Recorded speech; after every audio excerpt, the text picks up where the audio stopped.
live the way we want to. They never had a chance for that. They had to live small. They had to figure out how to make it and survive. We don't have to survive anymore. We're different.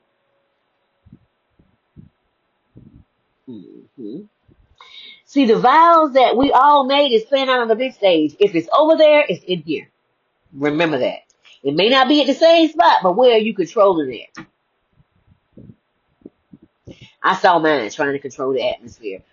Not trying to control where I'm at in my process. And I said, we can't do that. While we get to protest and speak our minds, are we helping that little girl and that little boy here? That's your true shadow, the one that's banging on the basement door to get out, that you pretending like you don't hear. That's why you drinking. You the CEO, but you got a flask in your desk and you put it out, you lock your door. Or you take a line of Coke. Okay, you're doing all this stuff because of that inner child stuff. And you having all these illicit sexual affairs because you got a lot of stuff going on.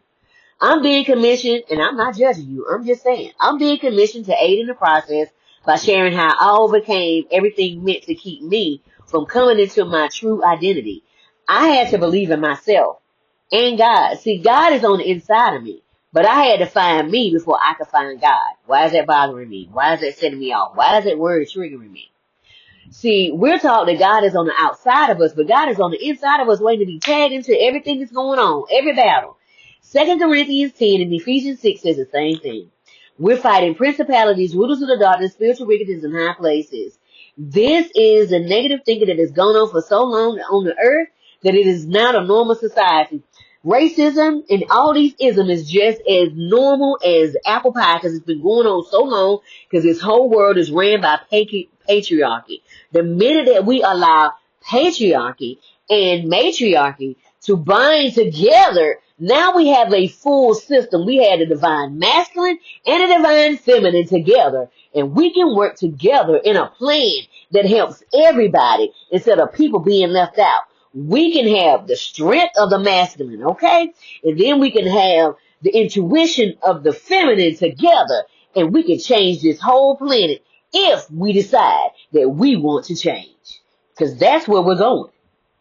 And if you don't decide to go to that, you're going down inside of the world that is crumbling right now, where the leaders are losing their marbles. Because everything that they did in the booth in the back of the dark is being pulled out to the point that they are being found in perjury on the floor in Congress. But will Congress do anything about it, or is it just a show?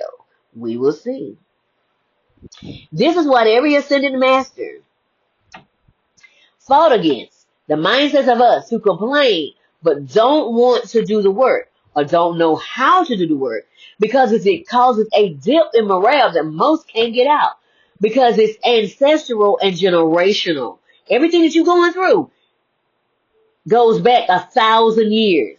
When you're ready to do the work, reach out to me. So to get out, it requires you to get uncomfortable and get past the plateau of complacency or complicitness. It is time to choose a side. The minute you choose complicitness, you choose the side that's going down. Shut down in a blaze of glory. It's going down. You hear me? Dead or alive. Okay, same thing. Bon Jovi. This is how we've always done it. That world is collapsing, going 450 miles an hour to the ground.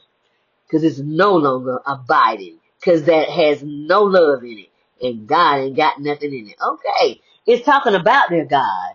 They talking about they are part of God. But Jesus said it just as clear as day. He said you with God, but your heart is so far from Him. Look how they live in their life. They are gods. Okay. When are we going to respect each other? Yes, we know the FBAs was here first. But when are we going to respect each other and say that your life matters, our life matters? Yes, everybody matters. However, the minute you say I don't matter, we're not dealing with each other no more. Because see, this selfishness of America, they say that we don't matter when we have made every invention that has ever been made in America. The stoplights, we made it. The refrigerator, we made it. The freezer, we made it. The pen, the folding chairs that you sit in, the couch you sit on, the lights we wouldn't have lights. Yes, Edison made the light bulb, but if it wasn't for the black man that made it work, he made the light bulb, but it lasted for 30 minutes. The black man put the little piece in there that flips, you know, that piece that blow out. He put that piece in there, that little silver ball that has all the balls on it that keeps the light lit. If it wouldn't have been for the black man, we wouldn't have lights like that. Yeah. Steam engine, missiles, none of that. See, you want what we gave, but you don't want us. And where we going now, if you don't want us, you don't get that. You find yourself on the outskirts of the city. Like the people that had the plague in the Bible. So I have a question to you. You can change the world with the one thing that you do. It'll light up the whole world. Fight for your dream while hurting none. God said you can build whatever you want, whether you hurt yourself or nobody else. We've learned a lot in the last few weeks. Look, Miss Good is gone and Alex is gone. And then we forget when it's brown and black bodies again. Oh, let me tell you, we need to really, we really need, not to get to, but we really need to look deeply in our hearts. We really need to look into our hearts. Because all of us are humans. Do what is right for you. No one lives your life but you. Be sovereign, not to be controlled, to think. Think for yourself. Think for yourself. And if you protect those that can't and don't know how to protect themselves, do so by any means necessary. Bring your dream to life, no matter what you see in front of you. May the force be with you as you go. And the power of God be with you in your heart as you move forward. Okay. There are some freebies and a link to the podcast with the Women 7 Up that is down below, as well as the magazines I was in September, October, December, and January. Look at the description below to find the things that truly light you up and leave everything else behind. I cannot wait to talk to you soon. Remember, I placed the new link to my own personal bookstore. I'm excited. Oh, where's that? Right here. My books incorporate the essence of God. If you want to feel the presence of God, read In the Garden with the Father, Understanding True Intimacy. God is good and His mercy endures forever. Do you hear me? Page 88. Rest. Let me do the work for you. I know what I'm doing. Leave it in my presence and let me fix the issues. Only I can change what is going on. Relax and rest. Nothing is too far gone for me ever. Remember that always. God is always giving me a word of knowledge to help me just say.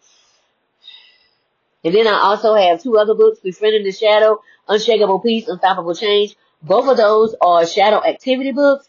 Both of those books, I didn't see anything like it. God said, well, make it. I said, well, say less.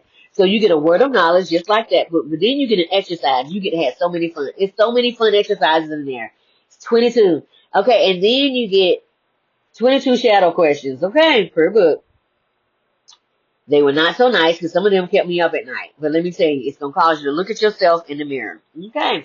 Then you get a color page. God asked them to keep between the age of 5 and 10, the color page, because most childhood wounding happens between the age of 5 and 10. It can happen after 10, but usually between that age because the people that were supposed to protect us didn't know how to because nobody protected them. They just didn't have a bandwidth, so let's not beat them up, okay? And then, by the age of 7, it is solidified. By the age of 10, it is really in the system. By the age of 21 and 25, it is really there. I had to come to terms with a lot of stuff today. And I'll just leave it there. I had to come to terms with a lot of stuff today and just let it go.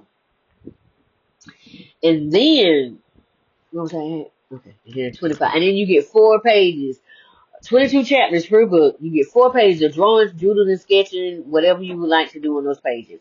Write down your hurts and everything that you're releasing. Okay. Because the closer you get to God, you start having those stranger things, those moments to where you can't explain it to anyone. They have to have their own spiritual moments for you to even understand what I'm saying. Like today, I had to release another layer of my mom. In that home was so much abuse. And I know she didn't have the bandwidth. However, there were some things that happened at her hands that should not have happened. I was given to men and women that came into the house. The men that said, if I can't have your oldest daughter, I'm leaving. And she would clean me up and give me to them, and she would sit in the room, watch, and play with herself. And I would scream and say, get me out of here. And she would like, you deserve it. You deserve it. Don't nobody love you. Don't nobody want you. Just things like that. And today I just truly released her, and I said, that's no longer going to hold me back from anything, because I'm worthy of everything that I think I'm worthy of. And I release her of that, and whatever pain that she's going through now, that's between her and God, because I don't hold her. I don't hold her. That's between her and God now. And I was going to keep that to myself, but God said release it because somebody needed to hear that. So your life is never too far gone. So I had to deal with a lot of stuff. Because whenever you have intercourse, you pick up the spirits of the people that you're having intercourse with. So there were so many other spirits on me that I didn't even ask to be there. You see what I'm saying? That's what I had to fight. You see what I'm saying? That's why we went against the big, gigantic ones. Okay. And then don't forget about my other two books. Already on the New York Times bestseller list, Influence and Impact with Chris Voss, and Mindset Matters with Jack Canfield. If you would like to know more about me, there's more about me in those books. Honey, because God don't care nothing about your background. God know everything about you and still love you. You know the booth in the back of the door and still loves you. But see, you gotta love you. That's the thing. Notebooks and journals for all, coloring books that help in meditating and recalibrating the mind. I'm excited about this venture. I got a lot of stuff on Amazon, a whole catalog, but my specialties about how to fight the Volturi, the biggest things in your life that you're ashamed of, the things that you don't tell nobody about, that's on my store. Don't forget about the link to the 105 spiritual laws that govern the earth. Remember, we are no longer underneath the law. We're under love and grace. Don't forget to sign up for the newsletter for the juicy updates and upcoming events. Don't forget about your Adjective PDF along with your 400 value PDF. You put them together, you change your whole Sims character to Jack Promoter game. Apologize to Kanye West because this is a Sims game. Okay? It's a whole hologram. Look at the new link for the school app. Come on over and spend some time with me. I would love it. We could get to giggle and laugh. I was inducted into the new class of Who's Who for 2025, Influential Women 2025, and Women's Worldwide. Look what I received in 2017. Man, God is good and His mercy endureth forever. I was doing some work with my nonprofit, Refuge Women's Transition Center. So what I was doing, I was bringing out women and teenage girls out of sex trafficking. I had a lot of help, but then I looked up and they went to help someone else that was more, their name was bigger than mine, right? And they went to help them, and God said, if they want to leave, let them go. And I said, well, say less. And then I started helping teenage girls that came out and said they were LGBTQAI, or that they was praying to their families, and their families kicked them out of their house. And I said, we're in the wrong state for that. We're in the wrong state for that. So I went ahead and grabbed them up, and they either came to the building I was in, or they went to the teen center where they could be taken care of, okay? Then I helped out domestic violence victims. And we lost 2 because they went back more than once. I don't judge anyone. You know why? Because people smoke cigarettes and they sound like they lung about to pass out. I don't judge them. They smoking weed, but they just came from the emergency room because they was just nauseated. We got people that go to the gym 4-5 times a day. I don't judge that. We got people that work out 4-5 times a day. I don't judge that. But we love to judge people that we think are less than us. The minute that you judge somebody, you saying that they less than you, but you might be the one that's less than them because their heart posture may be different than yours. That's why it is best to be humble, because when you are humble, you don't think you better than no one else. You say, I am doing the best I can today for me. Okay? And then you leave your hands off everybody else. Read Matthew 7, chapter 1-5 for yourself, and you see what I'm talking about. Because God will be like, oh, you want some of that? I'm good. We don't need none. We don't need none of that. And then I was helping people that lost everything in house fires and floods, and people was coming from other